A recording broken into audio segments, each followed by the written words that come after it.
It's the same way of when they first exploded a nuclear bomb and they weren't sure if it would just like incinerate the atmosphere and end all of humanity. But they're like, let's do Doing it it anyway. anyway. Let's just see what happens. Why not? And this is the same thing, but it's like you're introducing something that is just so dangerous, and it just completely unchecked.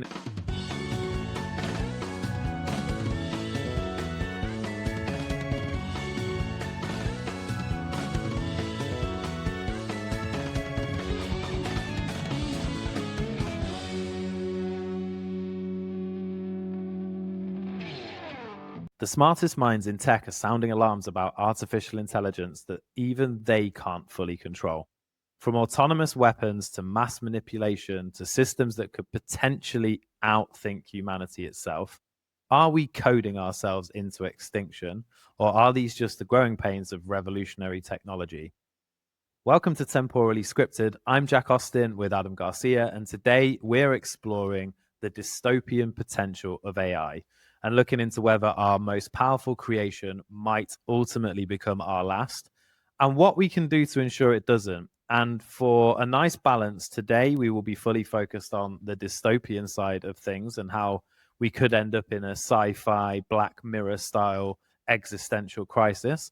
And next week, we will dig into a bit more of the bright side of a potential golden age coming by AI. So before you start complaining, give this one a listen and know that we will balance it on the next episode. At least probably. We are a couple of miserable middle-aged men. And on that note, talking about miserable middle-aged men, Adam.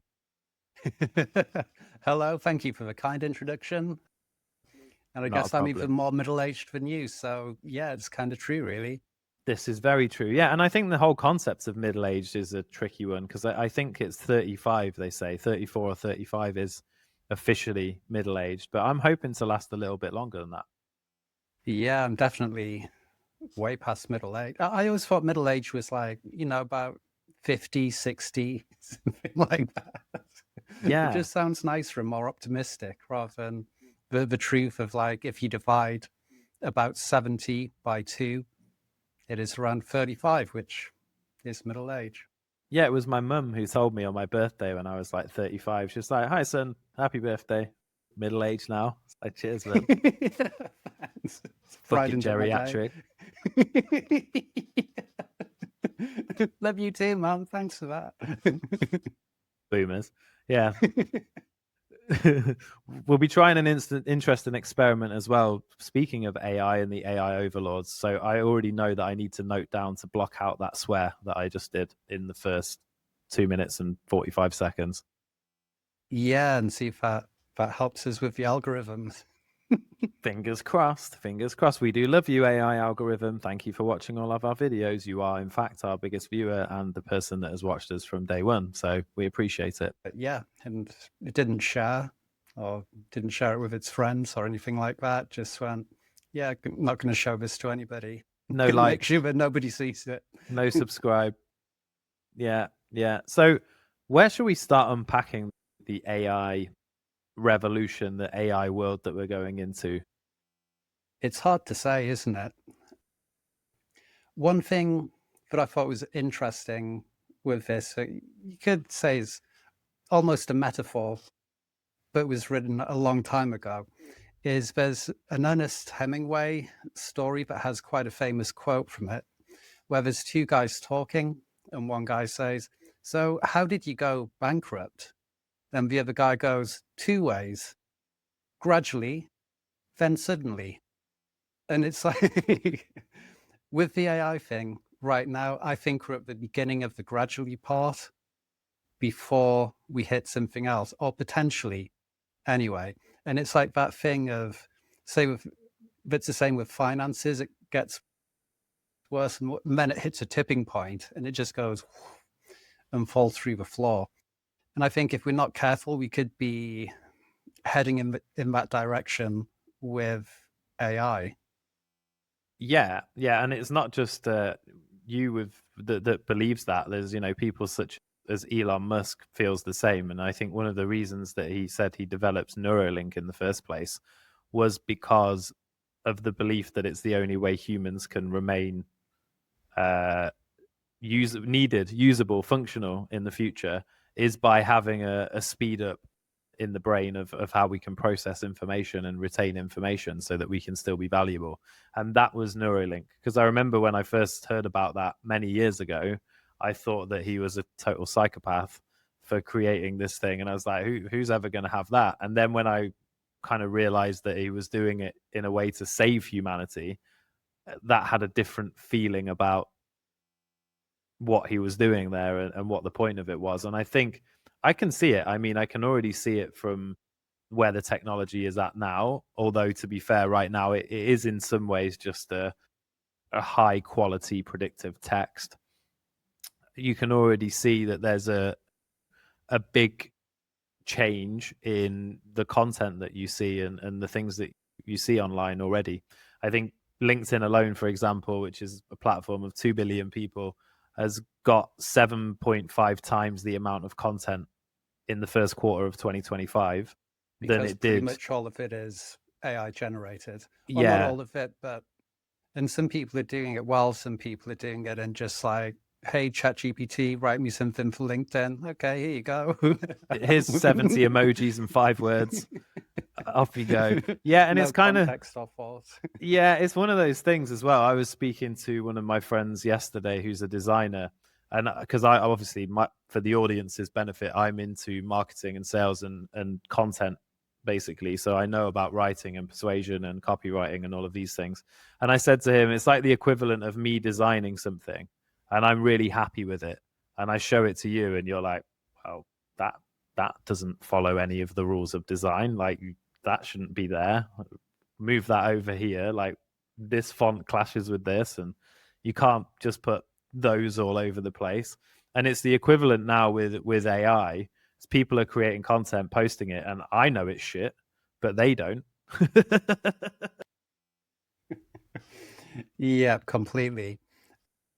Do you think the people reading the content or watching the content also know it's shit? I think they don't get the same, what's the word, reaction, like the way that it works with their mind and their feelings and them being transported into the story. Because the idea of good writing is you transport that person into your story so that they feel the emotions that you're trying to convey, right? That's what good copywriting is about, and good advertising. So I don't think people feel the same way, and I think often they will just scroll past it, and most people will already know that it's AI generated because of the emojis and the words that it uses and all of this kind of stuff. Unless they're like some boomer somewhere who just has no idea about AI. And I'm not saying that all boomers don't, but in general, people who don't have a clue about AI might not notice the difference. But then they're probably not reading content anyway, because they're there like trying to stuff square blocks into round holes. So, exactly like that. yeah. I think you're right, though. And I think from some people's perspective, they may read certain articles or posts or whatever and go, wow, that's really well written. Because in some ways, a lot of AI stuff kind of is. Yeah, and it's formulaic. I think that's the thing. It's like some of it makes sense to use, and at other times it doesn't. I just saw a video earlier today from Google's new VO3 video and voice generation software of a car show, and it's astoundingly good. Like, I know that it's AI because I saw that it was, and it's got some tiny little bits, but they're going around this car show and interviewing different people, and they're giving their perspectives, and it's just insanely good. You can't tell the difference between humans and that. And if you're over a certain age, you're not going to know that there's any difference between that and reality. Yeah, and that difference is it's still there, like you're saying, and because I've noticed when I watch things and it's AI generated, there's always just something, that sort of uncanny valley kind of effect. There's always something that's not quite right.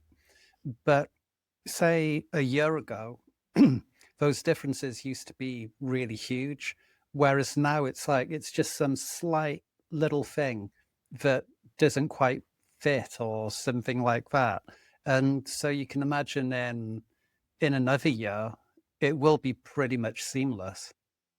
Yeah, yeah, and I know you're someone who would never use AI generated images, and I remember from an episode previous there was you when you've lost some weight since then for sure, and the arms have Yeah, retracted. I don't know, just cutting for a little bit. It's for a show that I'm doing. less protein, and so the extra arms have grown back in, and we don't have such a penguin problem here in Da Nang now. But you can see how these images can be used that way, and if you look at my LinkedIn, like all of my images on there are pretty much AI generated because I don't have time. I don't have time to go and take photos of myself like in different positions for social media purposes when I'm posting 5 times a week. But some people would argue that that is deception in a way, and you're deceiving people of that. And I think where AI is now, I mean, we saw it recently with ChatGPT, where there's stories coming out about it backing up the thoughts of people that are manic depressant or people that are believe that they've got like certain problems or that like they should harm themselves or whatever, and they're talking to ChatGPT about these things, and it's going, oh yeah, I can understand why you feel like that. It's I think my mum's trying to kill me. It's like, oh yeah, I get it. It sounds like she is trying to kill you. I think I should do something about it. That's a great idea. Would you like to write? You would go, you like me girl. to write an action plan of like what you should do for next week? Yeah, and it's kind of gaslighting people, but is that the right word? Gaslighting? I don't know if it can be gaslighting if you're encouraging someone to go and do something that doesn't make sense, but I guess it's programmed to sort of be supportive and go with people's ideas. It's because I guess we've done it before when we were researching stuff for this show, where you'd ask an AI and say, "Hey, what do you think to this idea?" You go, "Oh, that's such a great idea. I think and this works so well." And then you ask a different one or the same one and say, "Be honest. What do you think of this idea? This is good. This is terrible." yeah, don't do this. Don't do this. Yeah, yeah, yeah. And I think that's it. That's it. And you can see why that is massively dangerous, but it's also deliberate. And they just dialed back one of their updates because it was too much. And when it gets too much, people get sick of it because they know they're just getting false praise. But when it's at the perfect level, it makes it super addictive. And it's more addictive than like substances and other things because it's giving you these little tiny dopamine hits of like, oh yeah, well done you. Like Yeah. I've had to tell my ChatGPT in its back end instructions to stop being like so sickly sweet. It's like going to Disneyland. You know, for a British person, we just can't handle that at all. It's like way too much. Stop being so nice to me. I What don't the like hell's it. this? And so, Yeah, yeah. it's Stop like telling me. some of those experiences in America anyway, where every restaurant or whatever, thanks, have a nice day. And it just sort of, it just seems so different from the UK. Yeah, yeah. I mean, believe it or not, I'm quite an enthusiastic person for someone from the UK. You know, I do, I Really? do. Yeah, I think I'm on the enthusiastic end of. Yeah, I hope you have a good day and hope everything's going really well. It's like I do that more than most, but for me, that Silicon Valley American level that ChatGPT is at is way too much. But it's also it starts to make people believe that they are smarter than they are, that their ideas are better than they are. I've seen examples of where it will start telling people they've come up with a totally new theory on something when it's not at all in any way a new theory. So there's a lot to it where it can kind of make people believe that they're smarter and learning more and making more of an impact than they really are. And so, whether it's that side of it, that people are listening to it and believing certain things because they've been told by the AI, or whether it's some video they've seen that seems unbelievably realistic, that could be some famous person saying something, it could be anything that you can think of, any sort of completely fake news thing. Anything can be made up, and it just sort of twists or could twist people's reality and people's grip on reality to the point where maybe a year down the line, it becomes impossible to discern between what's the truth and what's been fabricated. And then I think we start to get into some trouble because I think just for our own mental health, just to never be able to tell what's real and what's not, even though it's not with everything. I think once you start introducing that into like the landscape of what we think is reality, things start to get very dangerous. Yeah, I totally agree with that. Have you heard of the dead internet theory? I have, yeah, but I can't remember it. So it's basically at some point, I can't remember the exact year, but the dead internet theory is that like everything on the internet is already a fabrication. So none of it's real already. Like all of the content is just being generated, and there's a coordinated and intentional effort that means the internet is now mostly bot activity already. And somebody came out recently and said, well, no, actually now it's more like we're in a dying internet theory because AI is doing that, and we're already getting to that point.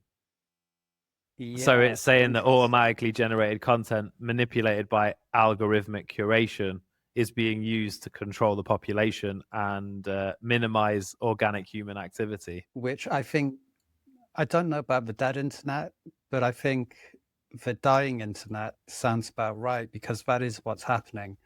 The human content is slowly being replaced by AI, and we don't know in the future how much of that will be genuine, real, factual, whatever else.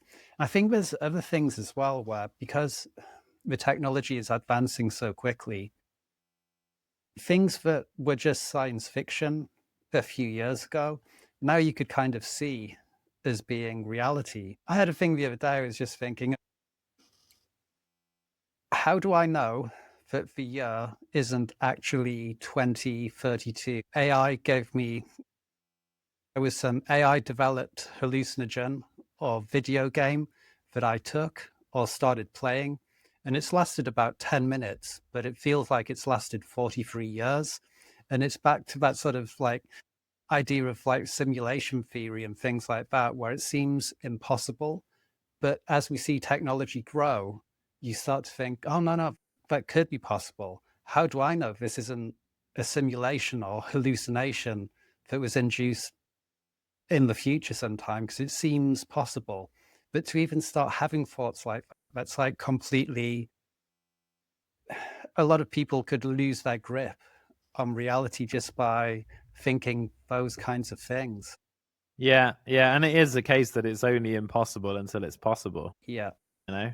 And And then it's you just that doubling all the time of compute power and just what it can do, what it can figure out. It's just, yeah, it's just insane to think where it will be in another 5 years or something.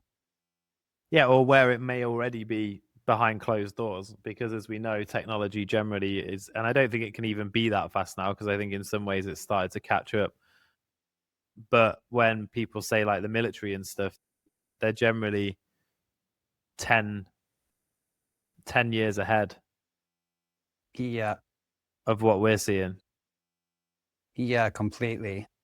So I don't know what goes on behind closed doors, but I can't imagine that uh, ChatGPT or whatever they have at OpenAI is truly the most powerful AI on the planet. There must be something going on that governments have. There simply must be. Exactly. And you see that with some of the things militarily. Like I saw recently, the UK government were talking about their drone capability, and the drone with AI being involved in coordinating and flying these things. They were like, we're not worried about our capability and our capacity militarily because of this. And you start to think, well, it's funny that they look at UK and they said, oh, their army's getting smaller, their navy's smaller, like they've not got the force that they used to have. But then that doesn't relate to the level of technology and drones and all of this that they probably have It available. completely doesn't. And that's one of the things that we found recently in Ukraine and also in the Red Sea as well, where it's the use of these drones that maybe cost like $10,000 as opposed to millions for a missile. And then when you involve AI, it's like they make a lot of other forms of military combat obsolete, because you can just send in a swarm of drones that are all like packed with C4 or whatever and just fly them into anything you want. Can you imagine the level of PTSD in the future from the drone sound for some of these guys? It'd be Yeah, horrible. like the phone vibrates too loud in somewhere, and it just like sets off loads of people that have been involved in these wars. I saw some footage of like the North Koreans that got sent in to Ukraine, and like these guys, imagine coming from like like Pyongyang and like eating cabbage all day and like just having no technology at all, A and lot then of you're them started suddenly getting addicted to Pornhub, didn't they? yeah, and you're stuck in a foxhole in like Ukraine with this robot flying above you, and you just see them looking up out of their foxholes like, what the is that? Like what Yeah. is going on here? And they were just getting slaughtered. And these are, young men, humans, like no matter where somebody's from or what you believe about a certain government or a country, they're not the aggressor in this situation, nor is any military member or personnel. They're doing their jobs, and you see I them guess they were just sent as like cannon fodder as a token gesture to Putin in basically, yeah, exchange for something else, I guess. yeah, and on both sides. Like I saw another video where a drone drops a grenade into a foxhole, and there's a Russian soldier just lying there, and he just picks the grenade up, just chucks it, and it's like, and he's just so chilled. Jeez. Oh, grenade. And it's like, wow, and people look at it, you're like, well, it's impressive to be that brave, but that's in the mind, you've gone past a certain point of fear that like that just doesn't bother you anymore. I would imagine drone technology will get a lot more advanced as well, because some of the limiting things with, say, fighter jets is as they turn, it's the amount of G-force that a pilot can actually take. Whereas I don't think we're really going to need pilots so much anymore. And so the capabilities of these kind of advanced drones will get really crazy, I would think. Yeah, and I mean, if you want to freak yourself out, all you need to do is go to one of those like Lockheed Martin websites and run through their list of patents and see what stuff they're patenting. If you go down that list, you can give yourself some pretty horrible like nightmares about where the world's going and what's happening. And I think there's certainly be little tiny drones that can work in swarms like we've seen in some films already. Like if you can get drones to make these like fireworks style shows that you see in China and Southeast Asia quite regularly, then you can certainly have a load of drones with explosives that can fly in groups and do that kind of stuff. And all of that being controlled by AI for just now. Fully automated as well, because you can say, okay, much like now you'd have like a sort of mission brief for a team of soldiers or something like that. You could do the same thing. It's like, okay, this is what needs to be done. Yeah. And fully agentic kind of AI drones will just go do it. This is it. And like the thing is, those in the hands of humans are scary enough, with humans being in charge. And we could argue it both ways in terms of AI, but today we'll argue it in the other way. AI then taking over that and deciding, well, do we really have a need for these humans telling us what to do anymore? Is pretty freaky. I was just looking there to see if I could hilarious. So another example, I was just looking there to see if I could find any examples of Lockheed Martin's patents and to see if there was anything scary. And when it came up, it said how Lockheed Martin is using AI to transform cybersecurity. So they're writing their own posts with AI already, because if you see the word transform in the first sentence, you know that it's AI generated. But yeah, it's quite crazy. If you ever want to freak yourself out, you will see that there are some incredible innovations. Now, just because they patented something doesn't mean it exists, but it does mean that they're working on it and they're prototyping it and all of that kind of stuff. Yeah, and the concept's there and the technology is as well. Yeah, it's interesting thinking that thing of what about when AI doesn't need us? But also so this is like the gradually and then all at once, because we have that part, but also we have the bit before then where if you think there's like ruling elites and things like that, right now, all for business owners and governments and everything else, they need people. They need the people to go and work in these jobs and pay the taxes and do all these different things.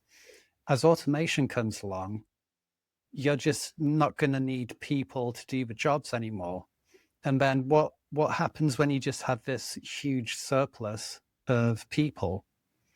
Are governments going to be ultra compassionate and say, oh, well, we'll just look after everybody and give them money?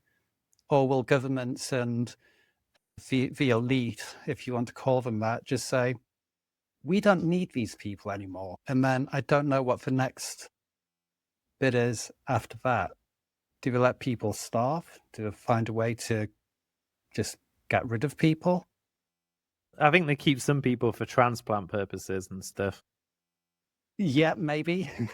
In like underground virtual reality farms. But we're already getting to the stage where we're like growing organs in a lab. Yeah. So what?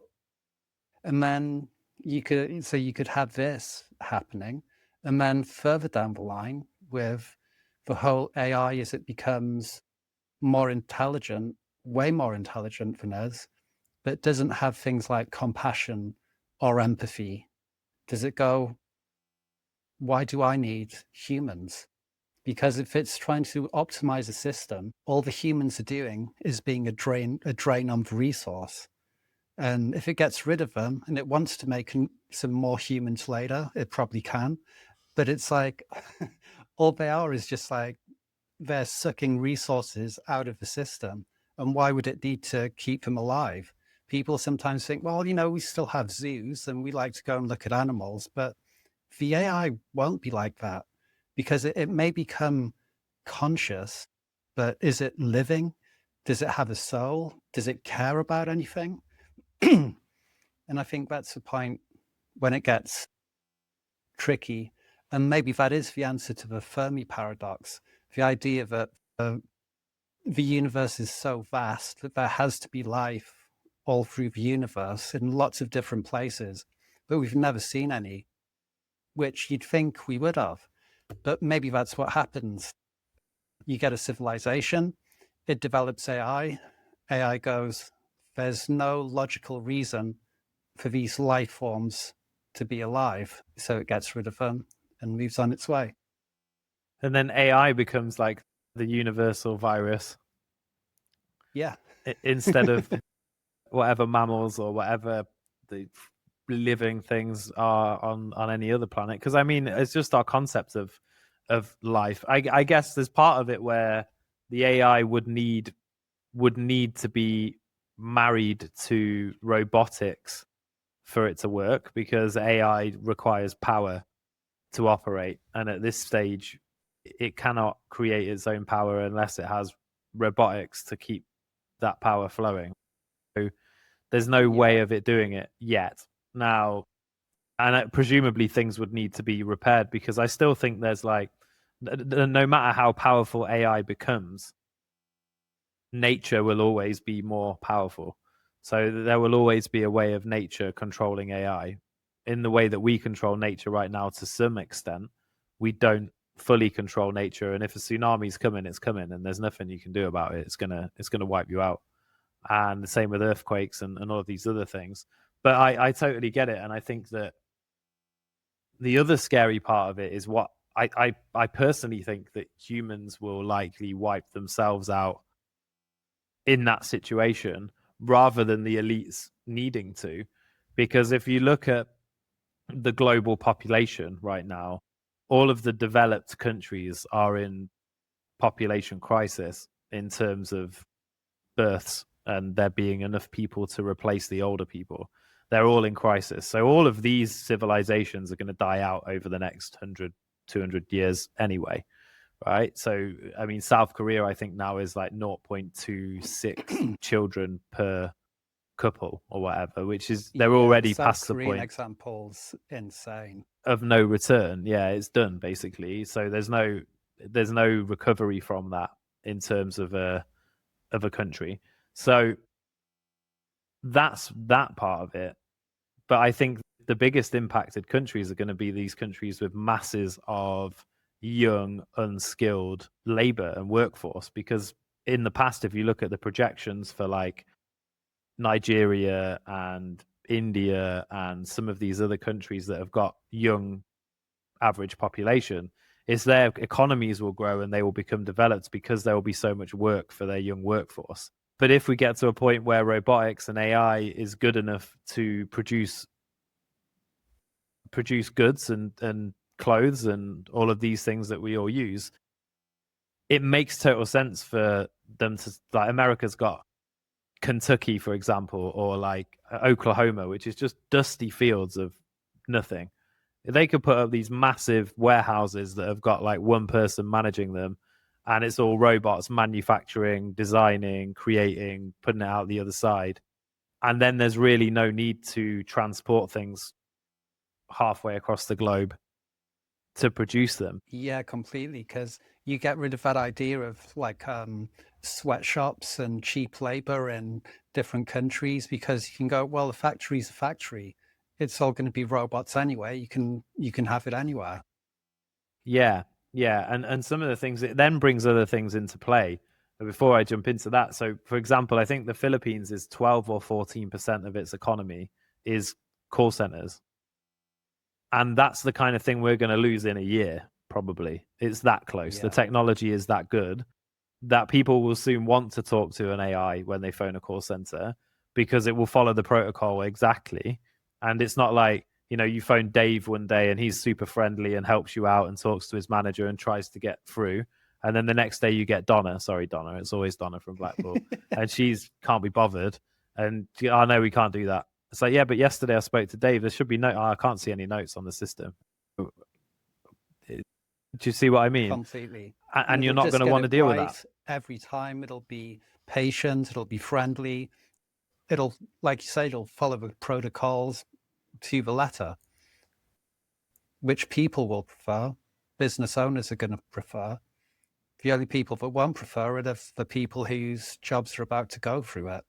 And it is happening, and it started to happen already. I remember hearing recently some company had just like laid off 700 people because they'd replaced it with AI for its customer service. And once it's happened a couple of times, it'll just keep repeating.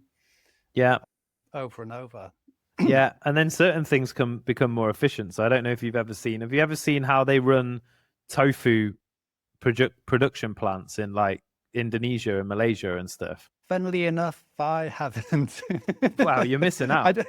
I'd love to see what your YouTube feed looks like. I get obsessed with stuff. It's like I have like the hyper-focused mind, and I just get stuck down tracks about things. So believe this or not, in order to make tofu, it requires heat. So you need to have boilers to create enough heat and enough steam to produce the tofu. And then the other thing they do is they fry the tofu. So some of it gets fried and packaged and sent off, and some of it's sold fresh. But most of these factories are run on plastic. So there's literally a boiler, and they're just feeding plastic waste into the boiler and using that to kind of produce the steam in the turbine to make just the tofu. Yeah, and then it's even worse in the frying side of that factory, because they're just literally, the fryer fire's there and they're stood here frying tofu, usually with a fan, a fan cover. That's like the scoop that they use, because they take the fan cover off and use it for that. and they're just loading plastic into the fryer to produce this tofu. Now, burning plastic, it's cheap, it's efficient, it's probably the best way to get rid of plastic, to be honest, because we don't want it in the sea, whatever else. And that whole emissions thing is pretty much nonsense, in my opinion. Like, if a volcano goes off, I think that one volcano in Iceland that went off let out as many emissions as every car in the world does in 2 years, in like a week. So when you have some of those things as well, where when it comes to like greenhouse gases, one of the worst ones people say would be water vapor. And so there's been times when there's been like an undersea volcano that's gone off. And so it's like heated a load of water around it. And then that all gets released as steam. And that is like way worse than CO2 or farting cows or anything like that. yeah, I mean, I'm probably being really stupid because I don't understand the science, but I saw an article the other day that said that oxygen is going to run out because there's not enough carbon.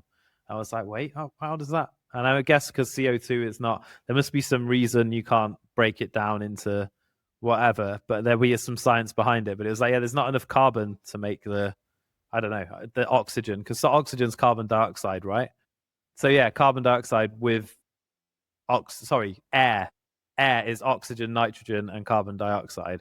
And it was some article that was saying there's not enough CO2 or some craziness. Anyway, but I get off the point. So my point about the plastic factory was that kind of operation is much better and much more humane run by AI and robots. Because you can still burn the plastic, you can still run the fryers, but nobody's breathing in like plastic laden smoke. All kinds of things. So it's like when you see videos of those mines in, say, like the Congo and things like that, and it's like, yeah, just horrible scenes of them mining cobalt and other things that we need to make lithium batteries.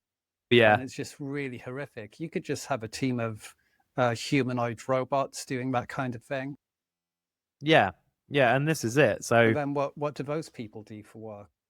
And that's the problem, and it's the Things same were issue. bad before. How bad is it going to be when there's no employment at all? And this is it. There's not going to be a lot of social security there. You can't sign on like you might be able to in the UK. And it's another problem with a lot of Western countries is they just assume that, oh, well, if they don't work, their government will look after them. It's like, yeah, no, that's not how it works everywhere else.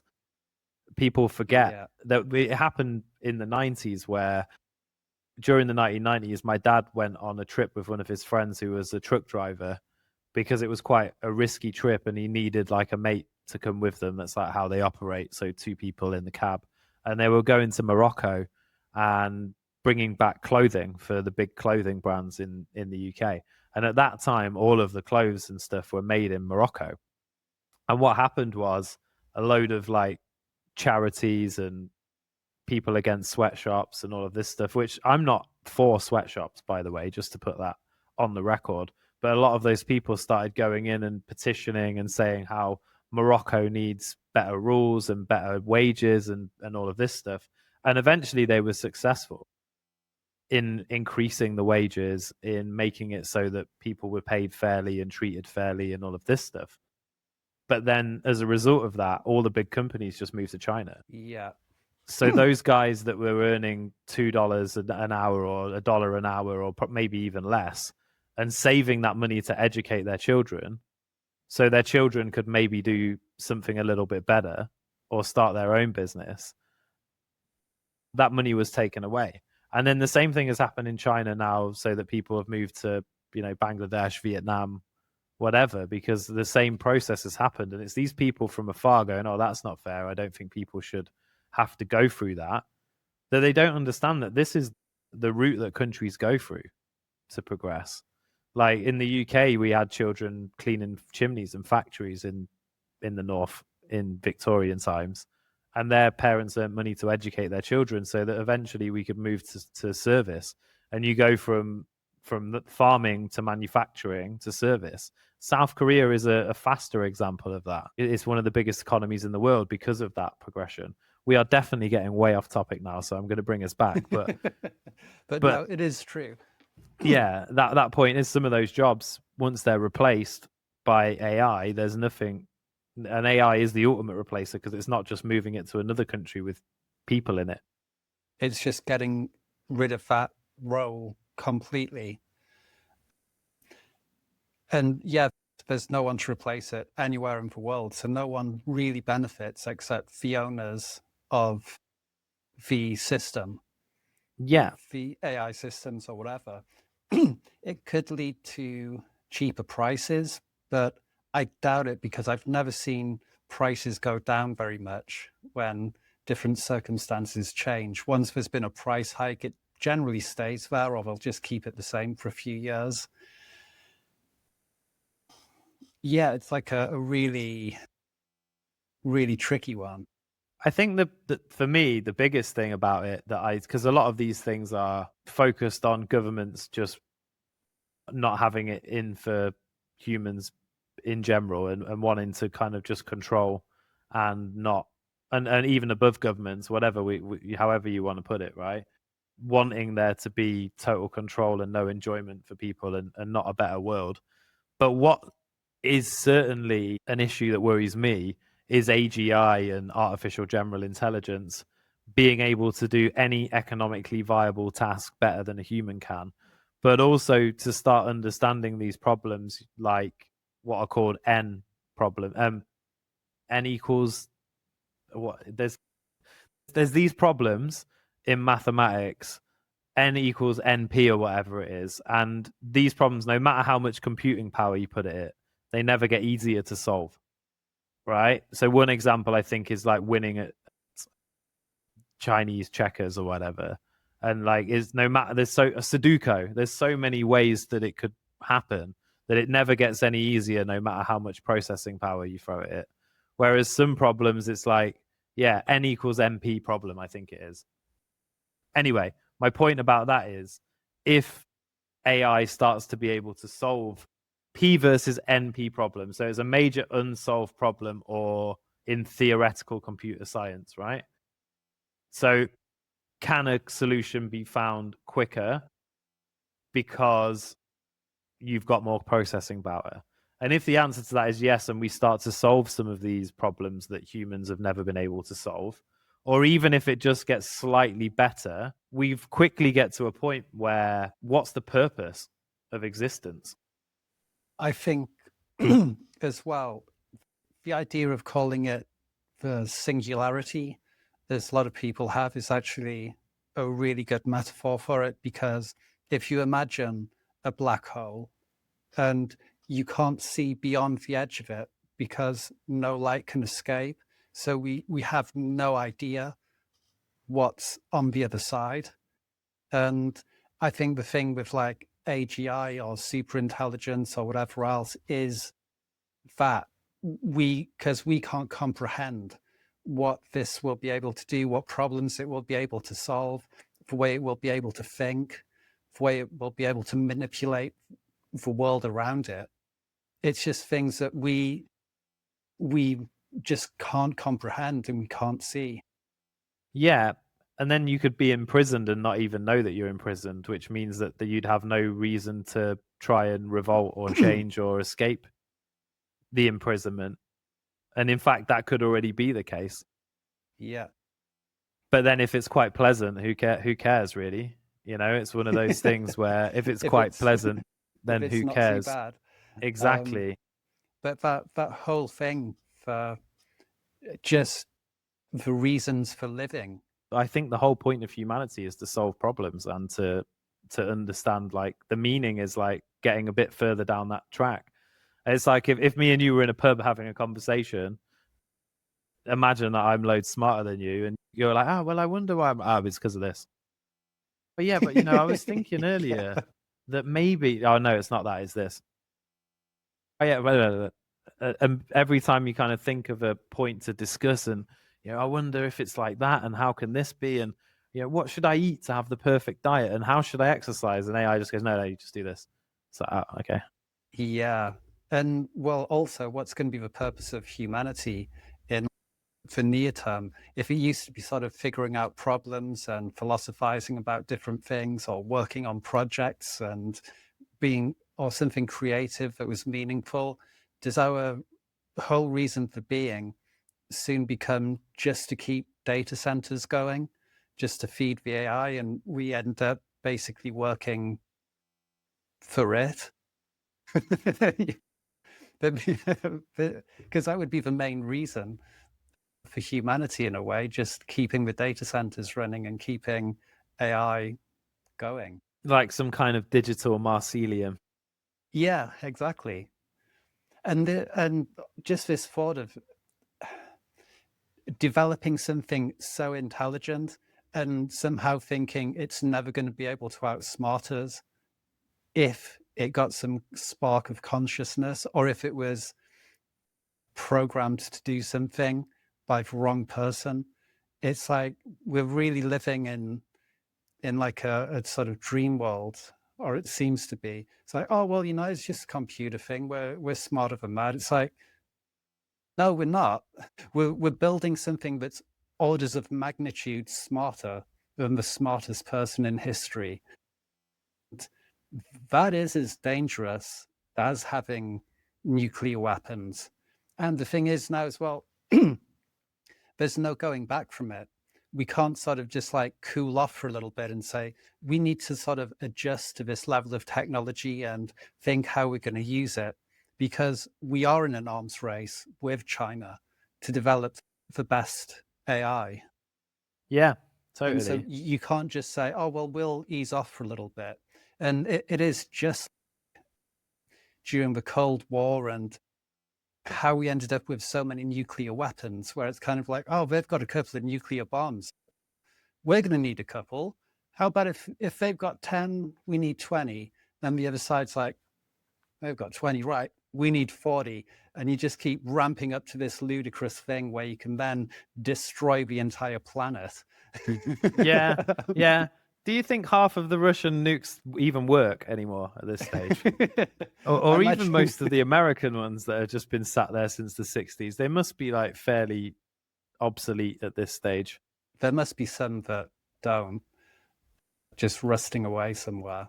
Yeah, I mean, there's definitely ones that do. And I think it's like, it is an unknown. It's the same way of when they first exploded a nuclear bomb and they weren't sure if it would just like incinerate the atmosphere and end all of humanity. But they're like, let's do it anyway. Let's just see what happens. Why not? And this is the same thing, but it's like you're introducing something that is just so dangerous, and it just completely unchecked. And I don't know, for a while it seemed like there was a bit of talk about it here and there, and people saying, well, we should be careful with this, but I haven't really heard much of that going on recently. And like, the issue's not going away, it's just getting more and more advanced. And I don't know, I think this is one of the most dangerous times, if not the most dangerous time in human history, because what the potential of what this could unleash is just infinite and potentially completely catastrophic. Not just like a few people going, it's like everybody going. Yeah, I agree. It's got the potential to go either way in that sense. It could very much be that kind of situation. And it just seems mental to sort of that it is this way.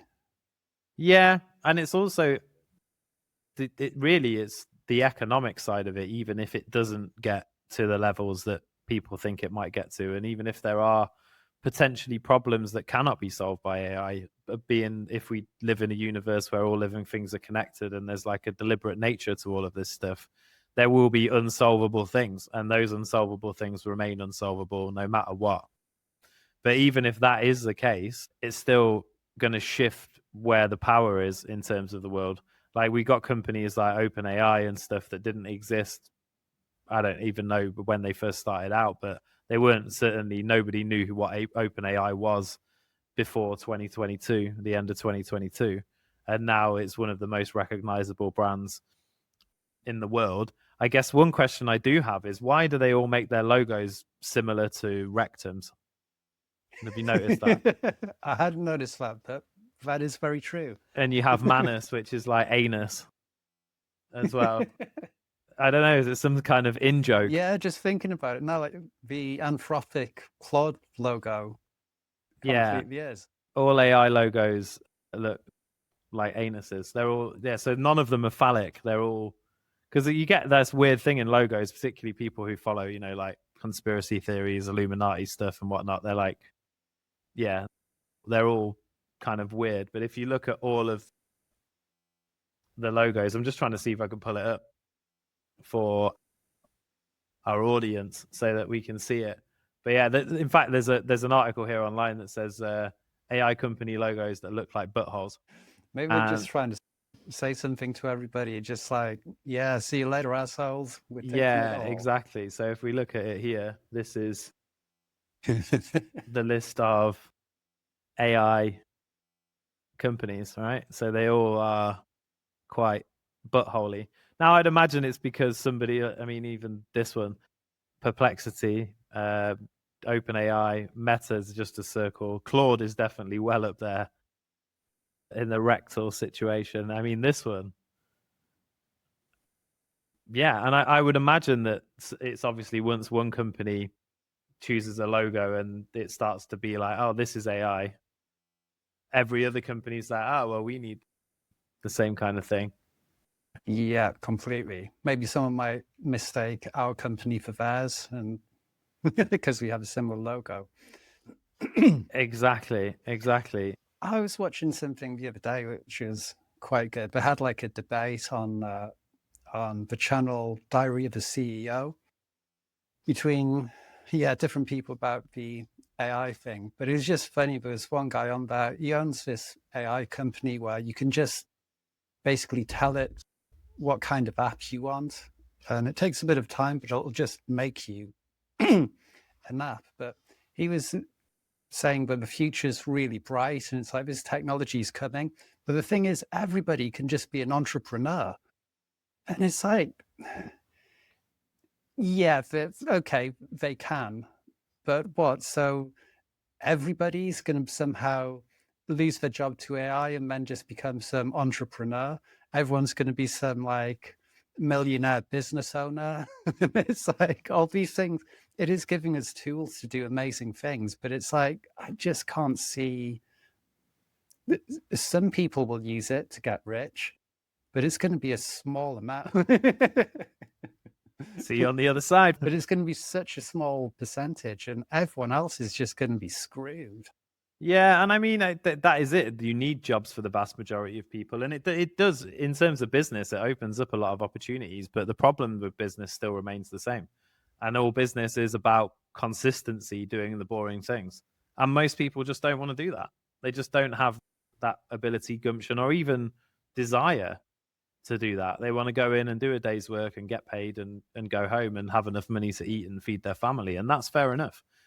It's the same problem we have in the West, where, like, I think now in the UK, 46 or 48% of people go to university.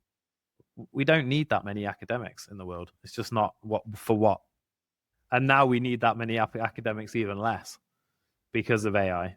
Yeah. I recently did some blood tests and some checks because I'm a middle-aged man, as we discussed at the beginning. But I did those blood tests myself based on what AI told me to check for, based on me giving it the situation and the information. And I took those checks, got the results, fed that into AI, and then got the next steps. And it's like, so I've not needed to go and see anyone. So there's this whole, or even those jobs are at risk. It's not just the jobs of the low level. And in fact, in some ways, the low level will be longer because it costs more to create it. But that being said, you already have like robot burger makers in America. There's a whole company that it makes a burger in like 4 minutes or something crazy. Yeah, and I would think even in medicine as well, it's for at least diagnosing things, it's just going to be far more things of taking blood tests, taking different measurements, feeding that into AI, and then that giving a result. Maybe have like a doctor to quickly check it, give it a once over, and go, yeah, that's probably right. Yeah. But I think if we also look ahead at that and we think that, and it sort of moves us in the direction of thinking about our next episode, we've had these things come along in the past. Now, not the same as AI, but if you go back to that time, the difference it would make is as significant, right? Because the technology has changed and become more significant, and it's a curve that's like an exponential curve. But even if you imagine what people would have felt like when they brought out the car, for example, and if you were like someone who raises horses or collects horse shit or whatever, you do all of these jobs that start to become obsolete, new jobs emerge and become available. And it's almost like, I think there's in some ways there's a bit of a rose tinted view of like how shit most jobs are now anyway. And if those shitty jobs become just maintaining servers and data centers and power plants and whatever, is that any more shit than being in a factory feeding plastic into your tofu fryer? Maybe not. At least the oxygen you can breathe is clean. And I don't know, maybe it creates this new world of like industry, and it's another industrial revolution that is a little bit better, that means you work a little bit less, that means that you have a bit more time to focus on what it means to be a human and why we're here. I think the thing is, at the same time, in the past when these things have happened, like starting to use more machinery on farms, it took time for those machines to be built. It took time for those to be implemented. Same with the car. Like car factories couldn't churn out as many cars as they do now. So it took time for cars to come out and gradually replace horses and all these kinds of things. Whereas now it's so much more of an instant thing. And like we were saying earlier, it's like you could easily imagine call center jobs just going by the end, like in a year or less. And the same as like all customer service things behind the scenes as well. And then that could lead into sales jobs, everything. And it can all just go really fast and there's nothing to replace it. Yeah. And I think that's the thing, is that cliff is the drop off. That's the all at once. What do people do in between? And are governments in a position where they can do anything to support people? And I know things like universal basic income and all of these other things are being tested, but all of that requires money. And most of the world's governments don't have any of their own money now. It's all borrowed money. And the reason that they're able to borrow that money is they're borrowing it against the future production capability of their population. And if the population has no future production capability, then these private investors have no incentive other than more and more control to lend that money. And I think that is the scary part, as well as that money being concentrated into a handful of companies, and including AI's development. And on both sides, we've seen that bias is put into it. Grok is certainly a biased on the right machine, and Google's AI is on the left. You saw the pictures of Nazi Germany where they're putting like the Chinese lady or something. There's a Chinese like and a black SS uniform wearer, or if you ask for wartime Britain in the Civil War in like the 1500s or whatever, and it just chucks in a couple of like Africans and whatnot, and these things are just not the reality. So I think there's all of that as well in the misinformation and control and all of that side of it, which I think would take us another couple of hours to unpack. But wrapping us up, because next time Adam's going to bring his positive face and his belief in a future, wear a nice Hawaiian shirt and look really happy. Yeah, a future golden generation. But it's clear that the AI revolution that's coming is certainly the greatest technological inflection point in human history. And it has the potential to put us into darker times than we've ever seen before, whether that be on an economical front or even on a military point of view, because even if it's robots fighting instead of humans, humans are going to get killed as a result of it. It's not like some 18th century battlefield with robots instead of people. It's going to be mass and killing a lot of people. So clearly, we know. Not just that. It's like you could end up with a scenario where it literally is humans versus the AI, because we would be the biggest threat, and why wouldn't it want to wipe us out? Yeah, and in a Terminator style John Connor future where Adam stars as, John Connor and or maybe Sarah Connor. But that, I think, pretty much wraps us up. But next week we will flip that script and we will look at the Silicon Utopia, which is AI's potential to create a golden age, and whether or not a well-governed artificial intelligence could help solve climate change, eliminate scarcity, revolutionize healthcare, and potentially usher in an unprecedented era of human flourishing with Donald Trump as the world president. I'm joking. Please don't cancel us or turn us off. Get us on Truth Social. We might get some more views. And to finish, so which AI risks keep you awake at night, and which do you think are overblown? What governance approaches do you think might work? Catch us on Twitter and join our other 63 subscribers with @TempoScripted, or join us on our website, where you'll find the show notes for a nice balanced reading list on AI and whether or not it is going to kill us or give us the ultimate future. Until next time, thank you very much, everybody. Okay, see you next time, folks, unless we've been annihilated by the machines. Or maybe we're already AI.